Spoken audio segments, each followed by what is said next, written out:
Veuillez vous lever.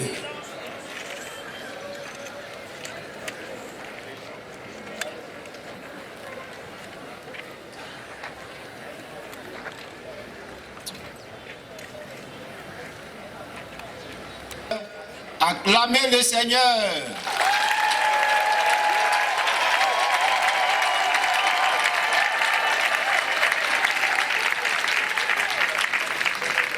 Oui, c'est le Seigneur qui est Dieu. C'est lui qui nous a fait, nous sommes à lui. Nous sommes son peuple, le troupeau dont il est le berger. Que sa paix, sa grâce, sa miséricorde nous soient en partage ce matin. Au nom du Père, au nom du Fils, au nom du Saint-Esprit, un seul Dieu éternellement béni. Amen. Invoquons la présence de Dieu.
Adorons le Seigneur. Seigneur notre Dieu, nous nous tournons vers toi dans la reconnaissance. Nous te bénissons de nous avoir donné ce jour pour célébrer ton nom. Merci pour toutes les personnes que tu places sur notre route afin que nous cheminions avec elles. Merci pour les liens que tu tisses et tout particulièrement pour la communion fraternelle que tu suscites. Béni sois-tu, Seigneur notre Dieu, d'être le berger qui connaît son troupeau et qui les garde fidèlement. À toi, Père, Fils et Saint-Esprit, à toi seul tout honneur et toute gloire. Amen. Ô Seigneur, ouvre nos lèvres.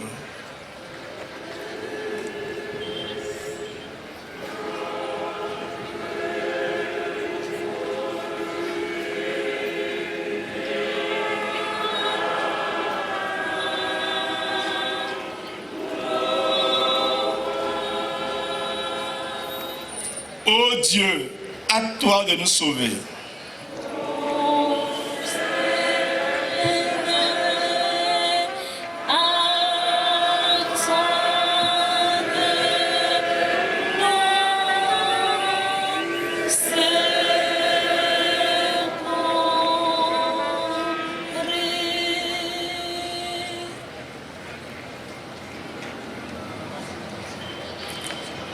Gloire soit au Père, gloire au Fils, gloire au Saint-Esprit.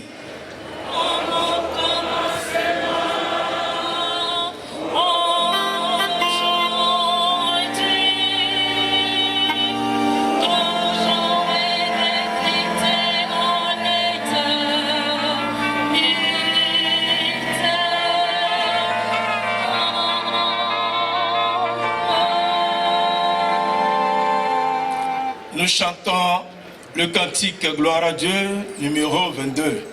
Cantique à gloire à Dieu, numéro 22. Grand Dieu, nous te bénissons. Le même strophe 2 fois.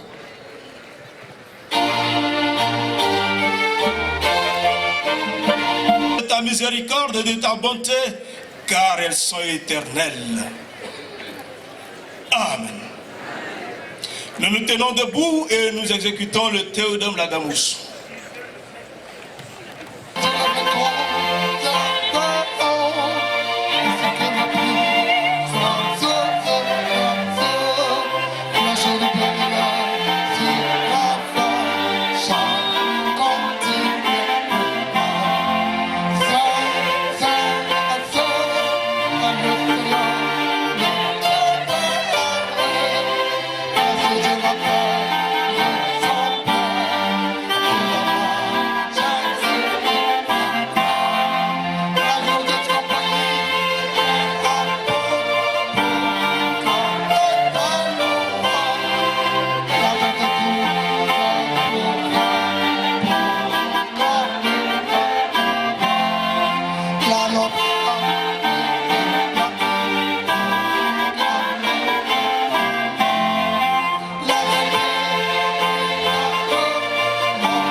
accordé au nom de Jésus. En cela, nous te remercions de nous avoir réunis en ta présence pour nous révéler ton amour et nous faire connaître ta volonté. Fais taire en nous toute autre voix que la sienne, de peur que nous ne trouvions notre condamnation dans ta parole, entendue sans être reçue, connue sans être aimée, écoutée sans être mise en pratique. Ouvre par ton esprit nos esprits et nos cœurs à la vérité. Au nom et pour l'amour de Jésus le Christ, notre Seigneur et Sauveur. Amen. Amen. Frères et sœurs dans le Seigneur, pour la circonstance qui nous réunit en ces jours, un seul texte est prévu pour la lecture. Nous trouvons donc ce texte dans le Nouveau Testament, précisément dans l'évangile de Jésus-Christ selon Marc. Marc chapitre 9. Nous commençons la lecture à partir du verset 43 jusqu'au verset 51. Nous lisons donc ce qui est écrit. Si ta main est pour toi une occasion de chute, coupe-la. Mieux vaut pour toi entrer manchot dans la vie que d'avoir les deux mains et d'aller dans la géhenne, dans le feu qui ne s'éteint point. Si ton pied est pour toi une occasion de chute, coupe-le. Mieux vaut pour toi entrer boiteux dans la vie que d'avoir les deux pieds et d'être jeté dans la géhenne, dans le feu qui ne s'éteint point. Et si ton œil est pour toi une occasion de chute, arrache-le. Mieux vaut pour toi entrer dans le royaume de Dieu, n'ayant qu'un œil, que d'avoir deux yeux et d'être jeté dans la géhenne, où leur verre ne meurt point et où le feu ne s'éteint point. Car tout homme sera salé de feu. Le sel est une bonne chose, mais si le sel devient sans saveur, avec quoi l'assaisonnerez-vous?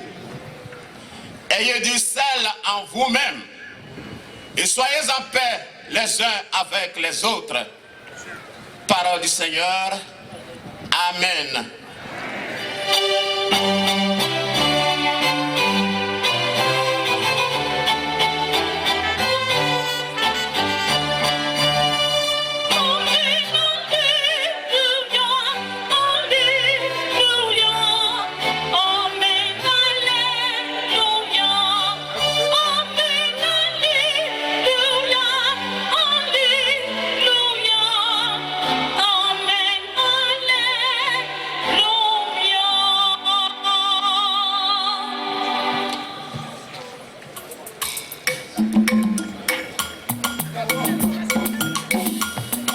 Radio numéro 283.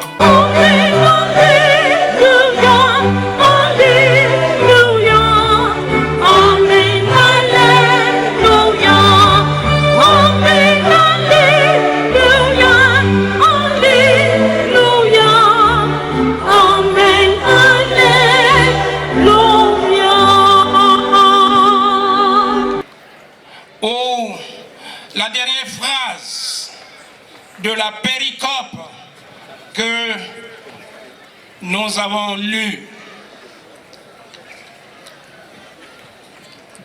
Bien-aimés du Seigneur Jésus-Christ, nous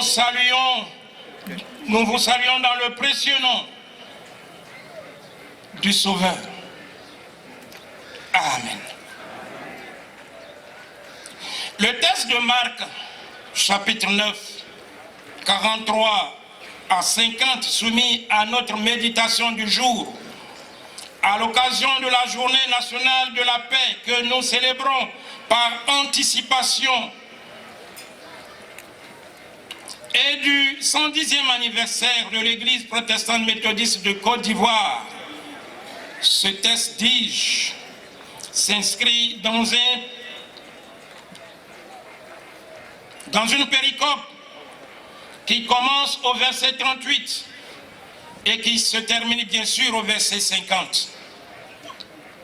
Le titre que nous donnons à tout ce passage est « Les leçons données aux disciples par leur maître »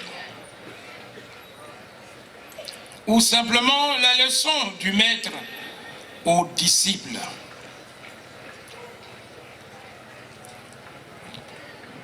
Ces versets 38 à 50 contiennent une collection de maximes de Jésus qui se retrouvent dans les autres évangiles sous des formes variées et dans des contextes différents.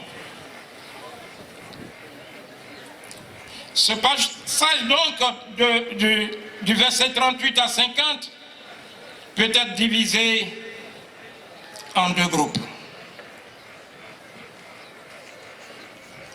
Le premier groupe, du verset 38 à 42, ce groupe relève les devoirs de l'amour mutuel et de la tolérance.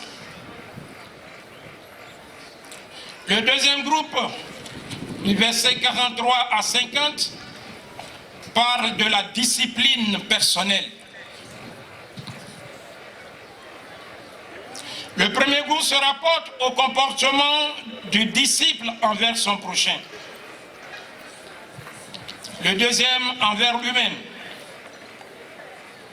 Le disciple de Jésus doit être charitable à l'égard d'autrui et strict envers lui-même. Et c'est ce second groupe, cette seconde partie qui fera l'objet de notre étude. Il faut noter que le langage de ce texte, de ces maximes, est indiscutablement figuré. Soyez en paix les uns avec les autres. Pour arriver à cette fin, à cette conclusion, à la paix les uns avec les autres, Jésus, le Sauveur, le Maître du monde, nous invite à adopter trois principes qui sont aussi des leçons à mettre en pratique. Le premier principe, ou la première maxime, ou encore la première leçon, c'est la chirurgie spirituelle. Jésus nous dit, si notre main est pour nous une occasion de chute, coupons-la. Jésus ne voulait pas que nous prenions ce principe, ce conseil à la lettre, pour prendre une machette, pour nous couper la main. La main n'est pas l'instrument du péché. Ce que nous devons extirper, c'est le péché dans le cœur. Quand nous sommes tentés de voler, ce n'est pas notre main qui est coupable, mais notre cœur, le centre de tous les sentiments et de toutes les émotions. Bien-aimés de Jésus-Christ, dans le monde ambiant, on consent dans certaines maladies dangereuses à subir l'amputation d'une main, des membres, si nécessaire soit-il, pour sauver la vie de tout le corps. Ainsi, le renoncement le plus absolu, le sacrifice le plus douloureux, vaut mieux que de voir tout le corps et être jeté dans le feu éternel. Jésus répéta le même enseignement en imaginant que le membre qui nous donne d'entrer dans la gêne soit le pied ou l'œil. Si notre pied est une occasion de chute, en nous éloignant de Christ, en empruntant une mauvaise voie, nous devons le couper. Et si c'est notre notre œil, qui nous entraîne à convoiter une femme, un homme, à commettre adultère avec elle ou avec lui, nous devons l'arracher. Nous devons donc faire notre possible pour bannir ce péché de notre vie. Tout comme un chirurgien ampute l'homme d'une main ou d'un pied pour conserver la vie au reste du corps, nous devons extirper le péché de notre vie, de notre cœur, pour sauver notre âme. L'amputation ou l'extirpation du péché de notre cœur peut être une intervention très douloureuse, comme peut l'être l'amputation d'un membre du corps humain. Mais nous devons la pratiquer pour notre salut. Autrement, ça sera la Géhenne ou la Géhenne qui nous accueillera. Le terme Géhenne du grec Gehenna est une transcription libre de l'hébreu Gehinnom, qui signifie vallée de hymne, nom d'un ravin situé près de Jérusalem, autrefois théâtre du sacrifice humain. Plus tard, pendant la réforme du roi Josias, ce lieu devint le dépotoir des ordures de la ville. Par une métaphore naturelle, ce nom désigne le feu du châtiment éternel. C'est l'enfer, ou l'endroit des tourments éternels, où les flammes ne s'éteignent jamais et où il y aura des pleurs et des grincements dedans. Puisque le péché est l'ennemi qui nous condamne à l'enfer, ne lui permettons pas de s'accrocher à notre vie. S'il entre en nous et se fixe en nous, il finira par nous détruire. C'est donc le péché qui est notre problème. C'est pour ça que le Seigneur Jésus interpelle ses disciples sur ce fait. La deuxième maxime, ou le deuxième principe, ou encore la deuxième leçon pour vivre en paix les uns avec les autres est la purification, la sanctification. Tout homme sera salé de feu. Jésus vient d'exhorter ses disciples à s'imposer les plus douloureux renoncements à une chirurgie spirituelle pour entrer dans le royaume de Dieu et échapper au feu de la Géhenne. Et Jésus ajoute comme motif que tout homme doit être purifié par la souffrance, de faire preuve de résilience, c'est-à-dire cette capacité à résister à l'épreuve et à tirer parti pour se renforcer. Ici, saler de feu signifie être passé par la persécution et être rendu efficace après la souffrance, après les difficultés de la vie. En prenant l'exemple de l'or, nous comprenons aisément ce que la souffrance, la persécution apporte aux chrétiens. C'est à travers le feu que l'or perd les impuretés, les scories, les saletés pour devenir pur. À travers donc l'épreuve, les difficultés, le chrétien se sanctifie, le chrétien se purifie, le chrétien devient pur. Si vous ne vivez pas les épreuves, si vous ne souffrez pas dans votre vie, vous ne pouvez pas comprendre la souffrance des autres. Si vous n'avez jamais perdu une mère, notre père, sa mère, vous ne pouvez pas comprendre la douleur qu'il ressent. L'épreuve donc purifie la vie du chrétien.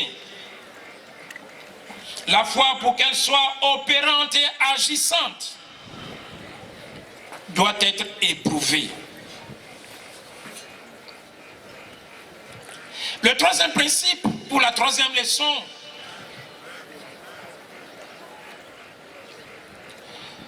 vient du fait que Jésus nous dit: ayez du sel en vous-même. Ayez du sel en vous-même. Le chrétien est le sel de la terre. Le sel peut lui aussi purifier comme le feu. Mais ici, il faut retenir que le sel empêche la putréfaction, la pourriture, la corruption. Que dis-je? La décomposition d'un corps. Par exemple, en mettant du sel sur un morceau de viande, nous pouvons le conserver plusieurs mois hors du réfrigérateur sans qu'il ne se gâte, sans qu'il ne soit varié. Jésus, après avoir montré que ses disciples vont traverser le feu de la souffrance, de la persécution dans un monde ennemi de Dieu, veut leur faire sentir maintenant tout le sérieux de leur position, la grandeur de leur vocation, afin que loin de se laisser abattre par l'opposition, ils n'en deviennent que plus courageux et fidèles pour exercer cette influence qu'ils sont appelés à avoir. Ils sont dans ce monde le sel. Éloigner la corruption, rendre les aliments sains et savoureux, telle est la destination du sel. Tel est aussi le devoir des chrétiens. Le sens spirituel de l'image est évident. Les disciples de Jésus sont eux-mêmes le sel de la terre, destiné à pénétrer toute la masse de l'humanité. Mais si le sel lui-même venait à perdre sa saveur, rien ne pourrait la lui rendre. Il devient une matière inutile et sa destination est perdue.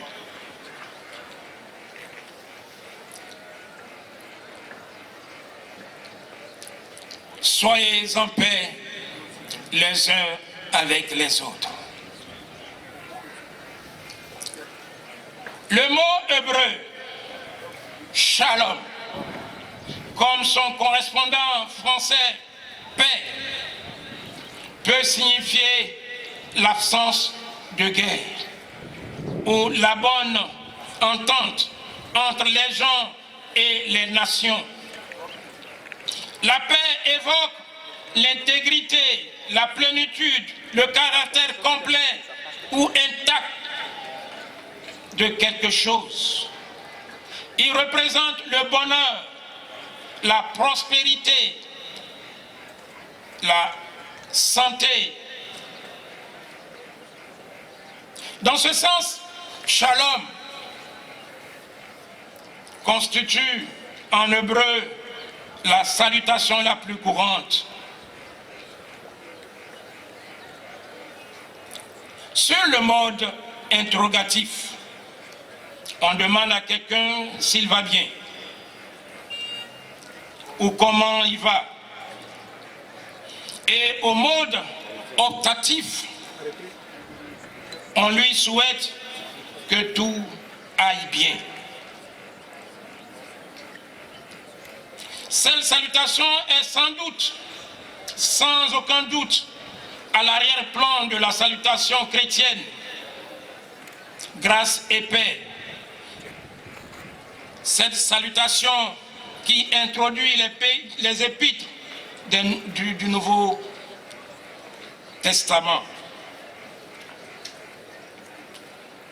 Cette diversité de sens est largement présente dans la valeur de la paix. Quand nous disons bonjour à quelqu'un, est-ce que c'est pour lui souhaiter bonne santé, une bonne prospérité, le bonheur? Ce mot est devenu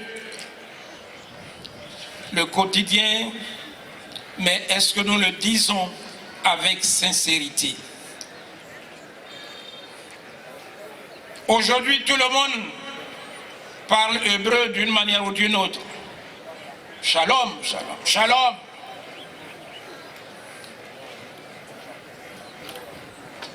Shalom lekoum. Shalom leka. La chambre. Shalom leha.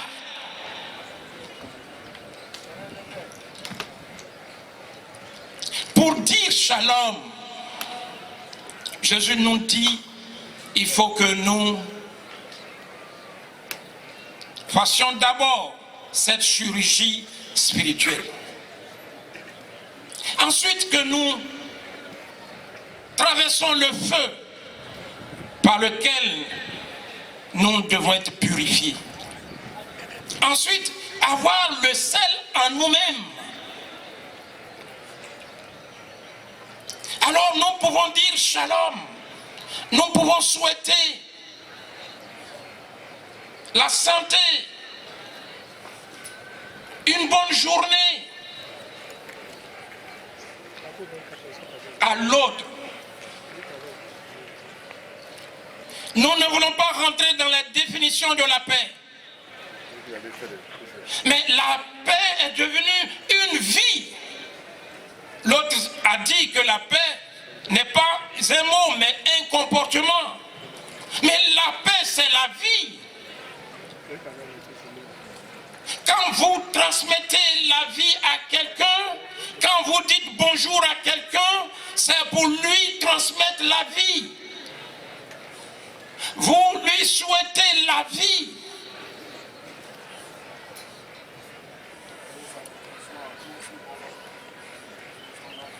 Si nous sommes réellement le sel de la terre, dans une situation difficile, que font les chrétiens qui sont, selon le Seigneur Jésus, le sel de la terre, pour pénétrer cette masse humaine, cette population, pour distiller la paix, pour distiller l'amour que nous pouvons avoir pour les autres.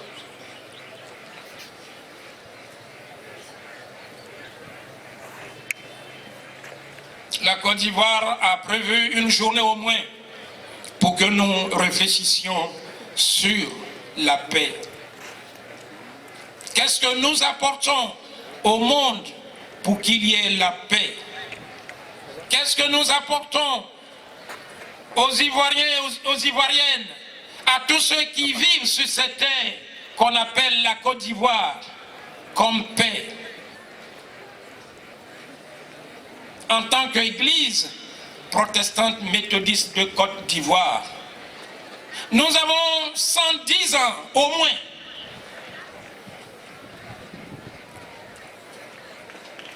Jadis, nos parents avaient apporté à ce pays la paix. L'Église méthodiste, en son temps, c'était la seule église, la seule appellation. L'église protestante méthodiste, c'était un label. On nous disait que dans certaines sociétés, dans certaines entreprises, quand vous vous présentez en tant que protestants méthodistes, vous n'avez pas de difficulté à être engagé, à être embauché.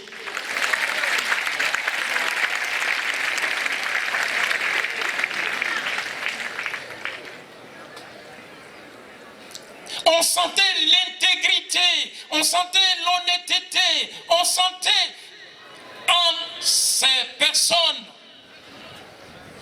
des gens corrects.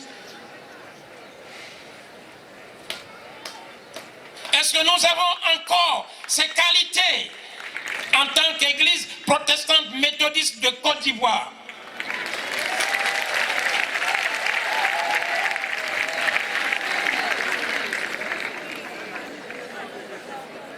Ayez le sel en vous-même et soyez en paix les uns avec les autres.